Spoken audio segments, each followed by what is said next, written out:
कोई दुनिया की ताकत सेकुलरिज्म को उखाड़ नहीं सकता भारत से। बात सुनो, ऐसे लोगों के छाती को मैं तोड़ दूंगा। मैं बोलता हूँ किल दूंगा। देखो ना हालत, मुसलमान हमारा आपसे पूरे पाकिस्तान को नस्तानाबूद कर देंगे, पॉसिबल है?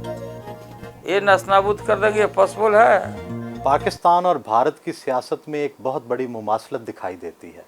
आप अपनी बीवी राबड़ी देवी के ज़रिए रिमोट कंट्रोल सियासत कर रहे हैं, जबकि पाकिस्तान की दो बड़ी सियासी जमातों की क़यादत भी रिमोट कंट्रोल के ज़रिए सियासत कर रही है। आप इस पर क्या कहेंगे? नहीं, ऐसा नहीं है। देखिए, वो हमारे यहाँ हाँ, ये बात ठीक है कि जो डेमोक्रेसी में किसी के मरने के बाद कहीं ना कहीं ये रिपीटेशन हुआ है, नहीं होना चाहिए।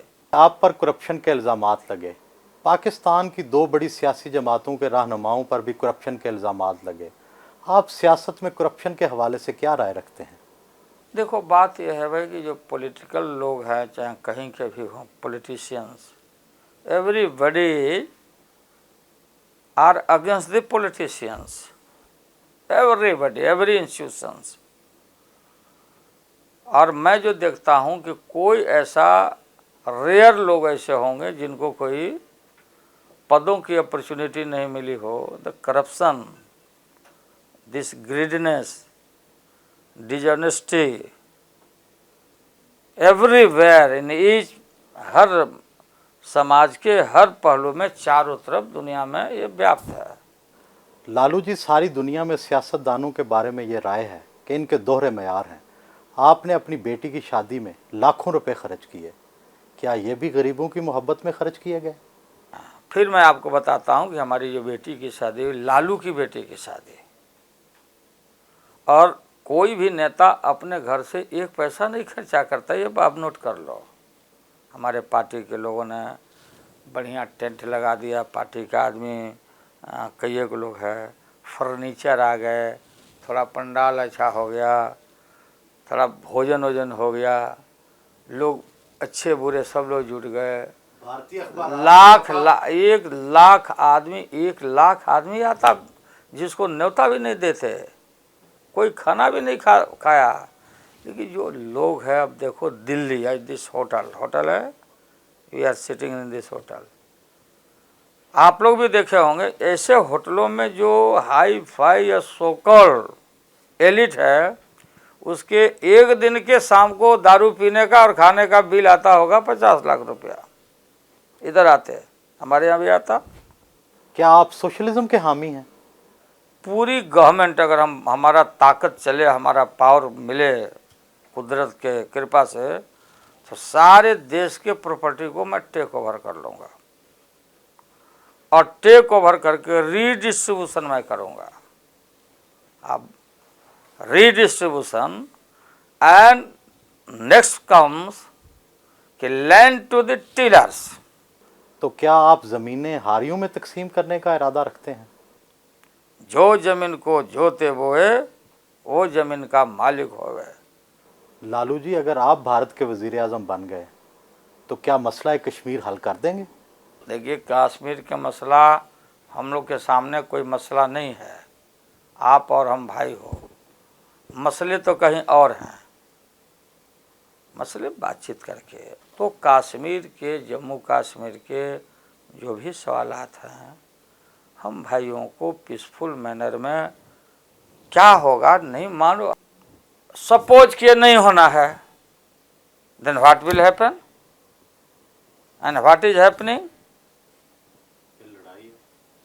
वार। देन यू एसेस कि आपको क्या फायदा होना है, हमको क्या फायदा होना है। क्या आप और हम इस स्थिति में हैं? अब भारत के लोग, अब भारत चाहेगा कि हम पूरे पाकिस्तान को नस्तानाबूद कर देंगे, पॉसिबल है?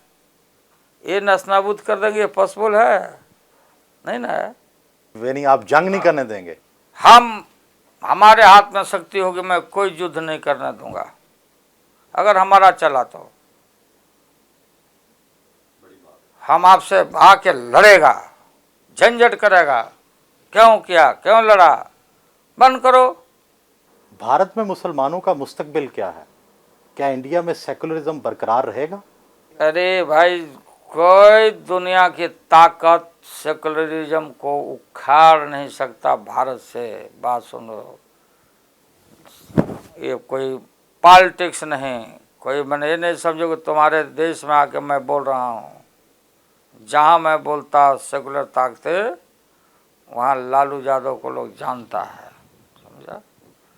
थ्योरेटिकल स्टेट नहीं हो सकता है जो लोग नारा लगता। कोई बोले कि इस्लामिक कंट्री बना देंगे, कोई हिंदू कंट्री बना देंगे, वहाँ जैन और बुद्धिस्ट बना देंगे, ऐसे लोगों के छाती को मैं तोड़ दूंगा। मैं बोलता हूँ किल ठोक दूंगा।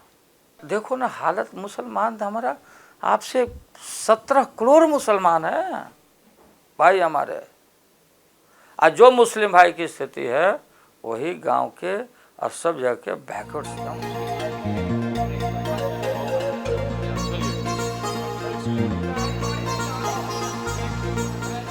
भारत वापस जाने के लिए वाघा बॉर्डर की तरफ रवाना हुए।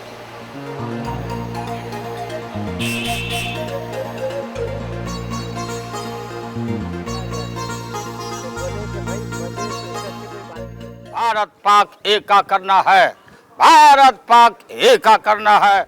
लालू जी, आपसे पहले भी पाकिस्तान और भारत के दरमियान बहुत रस्मी दौरे हुए, क्या आपके दौरे से कोई खास फर्क पड़ेगा? बिल्कुल, मेरा दौरा और हमारी टीम का दौरा दोनों राष्ट्र में लोगों की काफ़ी नए सिरे से उम्मीद बढ़ी है। और यहाँ के मीडिया, वहाँ के मीडिया, आप दोनों तरफ के पार्लियामेंटेरियंस और यहाँ के टॉप लीडर्स इंक्लूडिंग जनरल साहब, मुशर्रफ साहब से मिलने के बाद देखो, हम लोग भी इंसान हैं, आदमी के चेहरे को देखते हैं, मन को टटोलते हैं, अपना पॉलिटिकल थर्मामीटर लगाते हैं। ऊपर ऊपर की बात हम लोग नहीं करते। हमारे दिल में जो बात रहती है, जो भी हम सामने हम बोलता है, इसके लिए हमारी बदनामी भी होती है, लोग मजाक भी उड़ाते हैं। लेकिन ट्रूली बोथ कंट्री की का आवाम, हर आदमी चाहे जहाँ भी बैठा हो, पड़ोसी देश के खटास को चाहता कि भैया इसको दफन करो। पाकिस्तानी अवाम को आपने कैसा पाया? बहुत अच्छा। हम अपना लगा कि घर में घूम रहे हैं, अपने भाइयों के बीच में हम घूम रहे हैं, अपने पुराने बस्तियों में हम घूम रहे हैं, अपने पुरानी संस्कृति जो विरासत है। और हम गए वहाँ पर, जो कई एक जगह पर आज हम आपके सामने हमने विजिट किया, आपने देखा होगा। उन जगहों पर भी हर जगह, हर बेटी, हर इंसान, जिससे हमारा कोई लेना देना नहीं है, लेकिन सब लोगों ने कहा कि लालू, ये आए हैं भारत के लोग, लालू जी है, ये देखो, सब लोग ब्लेस करता। और सबका यही अरमान है कि दोस्ती करा दो, तुम लोग आए हो तो दोस्ती करो, हम लोग सब यही चाहते हैं। आप दोबारा कब दौरा करेंगे? दोबारा ये तो हमारा ये स्टार्टिंग हो गया। अब जब हम आना जाना, हम आँख से देख लिया, कान से सुनते थे। हमारी बेटी रागनी रांची में पढ़ती है। आने के पहले बेटी बहुत घबराई हुई थी कि मेरा पापा जा रहे हैं पाकिस्तान में। जो ऐसा साइकोलॉजिकल चारों तरफ ये जो भ्रम फैलाए रहते हैं, बेटी बोली कि पापा अकेले जा रहे हैं। हम कहे बहुत, सब लोग जा रहे हैं बेटे, सरकार है, सब बात है। तो नहीं पापा, मतलब आप सावधान रहिएगा। इस तरह का साइकोलॉजी जाके बेटी को, वहाँ के सब बेटियों को हम बताएंगे, बच्चों को बताएंगे, अपने देश में, पार्लियामेंट में, संसद में मजबूती के साथ कि छोड़ो कल की बातें, और कल की बात सब पुरानी हुई। जो नुकसान हो गया उसको लौटाया नहीं जा सकता है, लेकिन नए संदर्भ में हम सबको मिलकर बात करना है।